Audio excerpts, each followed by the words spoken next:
নমস্কার, কেমন আছেন সবাই? আমি অর্পিতা। আমার নতুন একটি ব্লগে আপনাদের সবাইকেই স্বাগত জানাই। 31st নাইট এবং নিউ ইয়ার উপলক্ষে আমরা গিয়েছিলাম উপসালার one of the most popular একটা রেস্টুরেন্টে ডিনার করার জন্য। আমরা আজকে এখানে ডিনার করব, আর সবথেকে বড় কারণ হচ্ছে আরিয়ানা অনেকদিন ধরে চেয়েছিল যে সুশি খাবে, আর সে অনেক বেশি এক্সাইটেড ছিল। সে কারণে ওকে আমরা নিয়ে এসেছি সুশি খাওয়ানোর জন্য। এখানে অনেক ধরনের খাবারের অপশন ছিল, আর যেহেতু বুফে ছিল তাই অপশনের কিন্তু কোনো কমতি ছিল না। আর এখানে গিয়ে আজকে আমার যেটা ভালো লেগেছে যে এখানে যে বাঙালি বেশ কয়েকজন ভাই আছেন, তাদের ব্যবহারগুলো খুবই ভালো, আর তারা কিন্তু খুব বেশি আন্তরিক। আর সবথেকে ভালো লাগার বিষয় হলো বিদেশের মাটিতে দাঁড়িয়ে যখন বাঙালি কারোর সাথে কথা বলতে পারি বাংলা ভাষায়, তখন কিন্তু সত্যিই অনেক ভালো লাগে।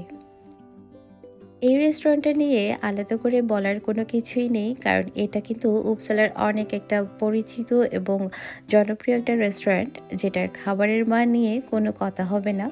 প্রত্যেকটা খাবারই অনেক বেশি ইয়ামি এবং ফ্রেশ ছিল, যেটা সবসময়ই থাকে। আজকে যেহেতু 31st নাইট ছিল, আর সে কারণে প্রচুর পরিমাণে মানুষের কিন্তু এখানে ভিড় ছিল। আর প্রত্যেকটা খাবার ওরা বারবার রিফিল করছিল, আর একটু পরপরই কিন্তু খাবারগুলো সব শেষ হয়ে যাচ্ছিল। আমরা যারা বাঙালি, আমাদের একটু ডিনার করতে দেরি হলেও সুইডিশরা কিন্তু খুব আর্লি ডিনার করতে পছন্দ করে। তারা কিন্তু 6টা থেকে 7:30টার মধ্যে তাদের ডিনার শেষ করে ফেলে। আর আমরা যখন গিয়েছিলাম তখন প্রায় রাত 8টা বাজে, আর সে কারণে তখন কিন্তু এত মানুষের ভিড় ছিল যে তখন আমি তাড়াহুড়ো করে ভিডিও করে উঠতে পারিনি।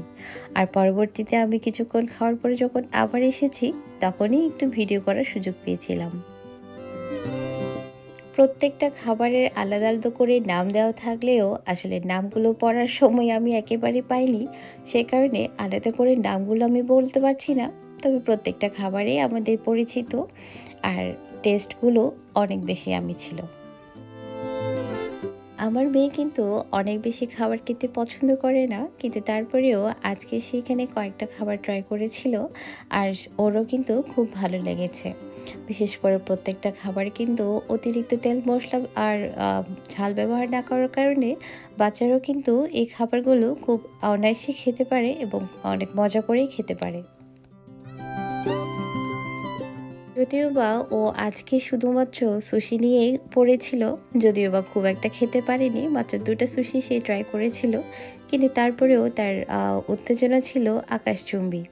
সে প্রথমবারের মতো ট্রাই করেছে, আর আমি তো প্রথমে ভেবেছিলাম সে একটাও খাবে না, কিন্তু ওর কিছুটা হলেও পছন্দ হয়েছে, তাতেই আমরা খুশি। এখানে ওর বাবা ওকে একটু হেল্প করছিল সুশি খাওয়ার জন্য। ছোটবেলা থেকেই ওর প্রত্যেকটা কাজে ওর বাবার সাথে করতে খুব পছন্দ করে, আর সে কারণে বাইরে গেলে আমার কিন্তু খুব একটা ব্যাগ পোহাতে হয় না ওকে ম্যানেজ করার জন্য। ওর বাবাই ওকে পুরোপুরি কন্ট্রোল করতে পারে। অনেক আয়োজন নিয়ে অনেক কিছু করে বসেছিল, কিন্তু এখন অল্প একটু খেয়ে সে টায়ার্ড হয়ে গিয়েছিল, আর সে কারণে অনেকক্ষণ চুপ করে বসেছিল।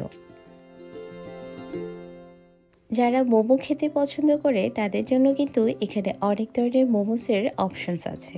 বিশেষ করে এখানে যে আলাদা করে সসগুলো রাখা আছে, ওগুলো কিন্তু অনেক বেশি ইয়ামি।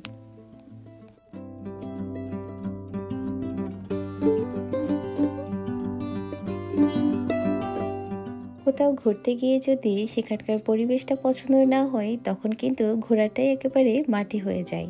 কিন্তু আজকে এখানের চারিপাশের পরিবেশটা খুব সুন্দর হওয়াতে আমাদের কিন্তু অনেক ভালো লেগেছিল। আর সবথেকে ভালো লেগেছিল এখানকার যে স্টাফরা আছে, তাদের কিন্তু ব্যবহারগুলো অনেক সুন্দর ছিল। এটা হলো রেস্টুরেন্টের বাইরের পরিবেশ, আর এখানে যেহেতু আশেপাশে গাড়ি পার্ক করার কোনো সুবিধা নেই, তাই আমাদের একটু দূরে করেই গাড়ি পার্ক করতে হয়েছিল। আর এখন যেহেতু ঠান্ডার সময়, চারিপাশে কিন্তু অনেক ঠান্ডা ছিল, যদিও বা আমরা কিন্তু যখন যাচ্ছিলাম তখন চারিপাশে এক ফোঁটাও বরফ ছিল না। কিন্তু আমরা যখন খাওয়া দাওয়া শেষ করে আবার বেক করছিলাম, তখন কিন্তু প্রচুর পরিমাণে স্নো পড়া শুরু হয়ে গিয়েছিল একেবারে হঠাৎ করেই। আমাকে দেখেই বুঝতে পারছেন কি পরিমাণে স্নো পড়া শুরু হয়ে গিয়েছে হঠাৎ করেই।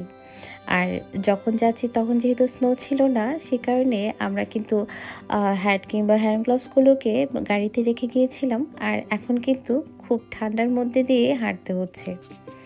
আর তখন যদিও বা 12টা বেজে যায়নি, কয়েকজন কিন্তু খুব সুন্দর করে আতশবাজি ফোটাচ্ছিল, যেগুলো দেখতে অনেক বেশি সুন্দর লাগছিল। এখানকার ওয়েদারগুলো কিন্তু একেবারেই বিশ্বাসযোগ্য নয়। হঠাৎ করেই কিন্তু ওরা রূপ পাল্টে ফেলে, আর কেউ কিন্তু সেটা বুঝতেও পারবে না।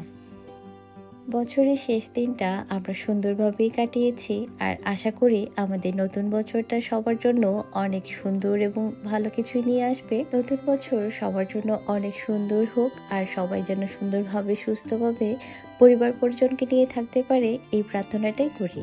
সবাই ভালো থাকবেন, সুন্দর থাকবেন আর সুস্থ থাকবেন। আর আমাদের জন্যও প্রার্থনা করবেন যেন আমরাও সবসময় ভালো থাকি আর সুস্থ থাকি। সবাইকে হ্যাপি নিউ ইয়ারের শুভেচ্ছা।